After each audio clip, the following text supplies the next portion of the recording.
my aunt gave me a book that I didn't fully appreciate at the time.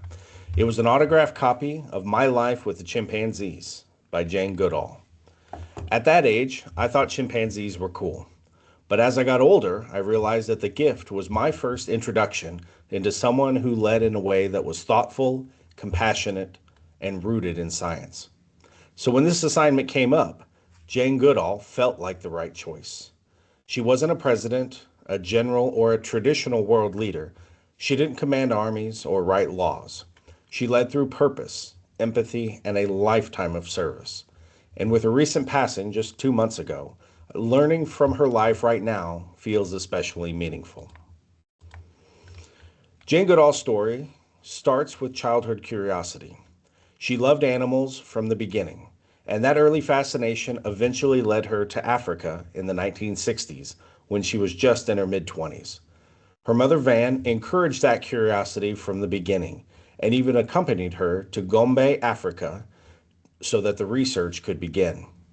Once she arrived in Africa, the anthropologist Louis Leakey recognized her patience and her potential, and he ultimately selected and supported her for the chimpanzee study that would transform her life. In Gombe, she made discoveries that changed science forever. She observed chimpanzees using tools and displaying complex social behaviors. At the time, those findings challenged the belief that humans were the only tool makers. But what stands out to me even more was her respect for individuality. Instead of numbering the chimps, like most scientists did at the time, she gave them names. She treated them as beings with personalities, relationships, and even inner lives. Between the groundbreaking research, the National Geographic coverage, and her consistency over many decades, she became a global figure, almost by accident. She simply followed her passion, and people followed her. As her work evolved, so did her leadership. The turning point came in 1986 when she attended a conference and heard how fast habitats were being destroyed all across Africa. She has often said that she went into that meeting as a researcher and she came out as an activist. She founded the Jane Goodall Institute to protect chimpanzees and to support local community centered conservation. One of her most famous stories is when she partnered with Conoco, an oil company, of all things, to create the first chimpanzee preserve in Africa. She had no problem forming partnerships, so long as it helped with the mission.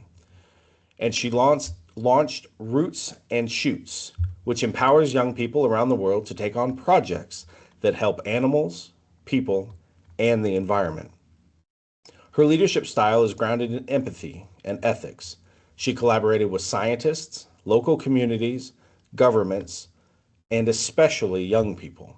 She advocated for education, gender equality, sustainability, and the idea that every person has a role to play. Even into her 90s, she never slowed down. She kept traveling, teaching, and reminding us that hope is something that we create through action. When people told her to slow down when she was in her later years, she would clap back that she instead had to speed up because there wasn't much time left. When I compare her leadership to my own, the first thing I notice is that our foundations overlap to an extent. We both lead from compassion, curiosity, and a belief that small actions can add up to big change. Her strength includes storytelling, communicating in a way that moves people, and having the courage to step into unfamiliar places. My strengths look different because my world is different. Evaluating myself through my Clifton Strengths Finder, specifically my top five, my top three are input, learner, and context, and they push me to gather information and to think historically before I act. Harmony, my fourth strength, helps me build bridges, and futuristic allows me to see what community could become if we work intentionally. My leadership happens in meeting rooms, community boards, and service organizations. Hers happen in forests, conference halls, and on a global stage. She took risks that I don't face, but that difference is motivating. It challenges me to use my voice more boldly on issues that matter. Jane Goodall modeled a type of leadership that is deeply human and deeply hopeful. She showed that you do not need power to make change. So I want to end with a quote from her book, which I think captures her entire life's message. Jane leaves us with these words: "That is our hope, because if we all start listening and helping, then surely together we can make the world a better place for all living things. Can't we?" Thank you.